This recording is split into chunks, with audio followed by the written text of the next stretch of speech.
the TikTok users are now mimicking the politicians' trades. This is hilarious. Well, Nancy Pelosi is the best options trader of all time. So Ever of all time. So why wouldn't you just copy her? If you're a her politician, trades? you become worth $100 million. It's like a rule in America. Like, become a politician, win the campaign, you're immediately worth $100 million.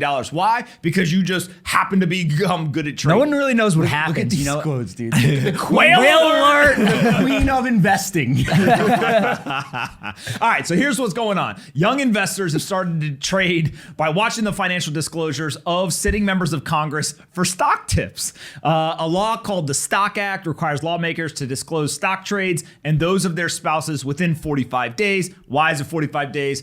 Probably because it allows them to get away with a bunch of nonsense. If you do the trade, you should just report it immediately. So far this year, Senate and House members have filed more than 4,000 trading financial disclosures with at least $315 million of stocks and bonds bought or sold. Where are they coming up with hundreds of millions of dollars to be YOLOing into stocks and bonds at the same time that literally unemployment is off the charts? We got 11 million open jobs in the country. We've got people who are suffering. 45% of the entire population doesn't own a single stock or investment. Yet our politicians think that they're Gordon Gekko day trading. It's absolutely absurd. According to a survey done this year by Data for Progress, 67% of Americans believe federal lawmakers should not own individual stocks. We'll get to that in a second. We've got a quote, I don't know, I wasn't here for the pre-part, but we're going to find out. Congressman Raja Krishnamurthy, sorry, I don't know how to pronounce it. Krishnamurthy, I think is probably close.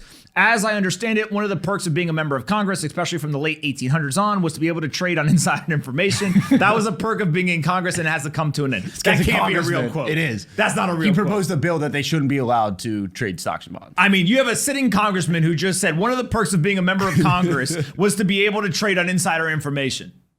Do you need any other proof? He's like, there's nothing wrong with that. He's like, we need to stop it now. But that's how it was in the past. Do you literally, an insider is telling you that they're insider trading. It's a perk of being a congressperson. Do we need any other proof? That we should just stop talking about this. But you want to know who the genius is? You get 2 weeks vacation, free parking, and insider trading. Do you want to know who the geniuses in these stories are? Who? The TikTokers, by far. Literally like, oh, cool, you guys are going to go long and make money? So are we. They're literally just taking the exact stock investment disclosures and they're just replicating them in their own portfolios and then going on the internet and saying things like whale alert or the queen of investing or how to join the exclusive group chat at shout out at the end. I don't know what that means. US is nearing an agreement to purchase a supercomputer made with these different things. So the second that you start to understand what's going on here, you first have to ask the question, are the politicians doing anything illegal? No, to be clear. As far as we know, no one is doing anything illegal. Why? Because they're not trading on inside information of material information inside the company. What they're doing is they're trading on information that is going to affect the company. It's an external piece of information, but that happens to have a really, really big part of the implications on that stock. So for example, if I know that we're gonna over-regulate an industry, I'm probably going to sell the stock. If I know we're going to loosen regulation on an industry, I'm probably going to buy the stock. If I know maybe, for example, that there maybe possibly was a private update that was given in a presentation about how bad COVID really was, but we haven't yet told the public, and then accidentally somewhere maybe somebody who controls my money made a trade, is that a problem? Well, what if I didn't tell them? What if maybe somehow they knew that there was a presentation that said that? There's lots and lots of complexity, lots of questions, lots of nuance. But it begs the question, should politicians own individual stocks? If you believe, like the mainstream media does, a journalist should not own individual stocks because it presents a conflict of interest, and therefore the journalist, out of the sacrifice of doing their job, refuses to own individual stocks and instead only buys low-cost index funds or mutual funds or holds no investments, then why do we hold journalists to a higher standard than the politicians that are elected by the people in order to govern what we do on a daily basis?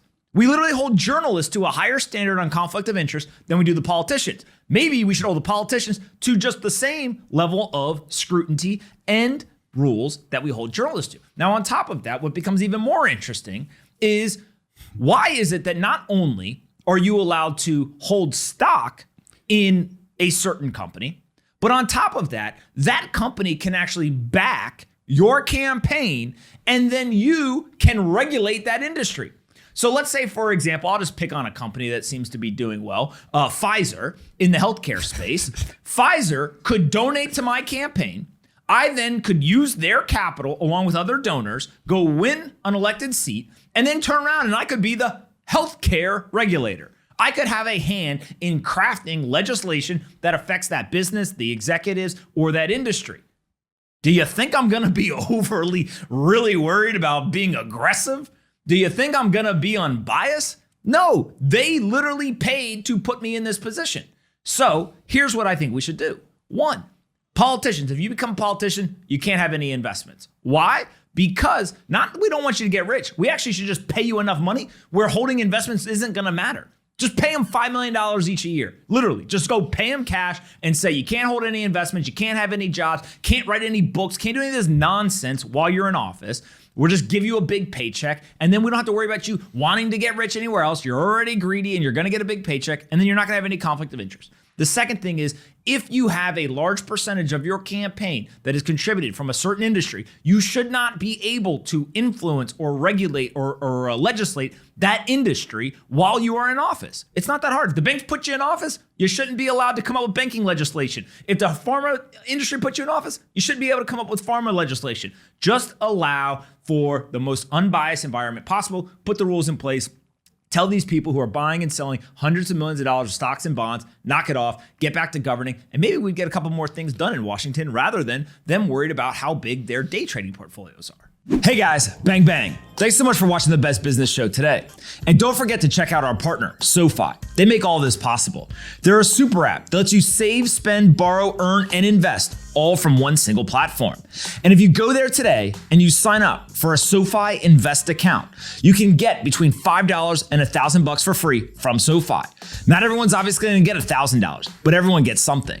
Don't say that I never did anything for you. Go check them out at SoFi.com/pomp. Download the app and go ahead and open an account. SoFi.com/pomp. And make sure you come back and watch more of the Best Business Show. We're going to build the biggest business show in the world, and we need your help.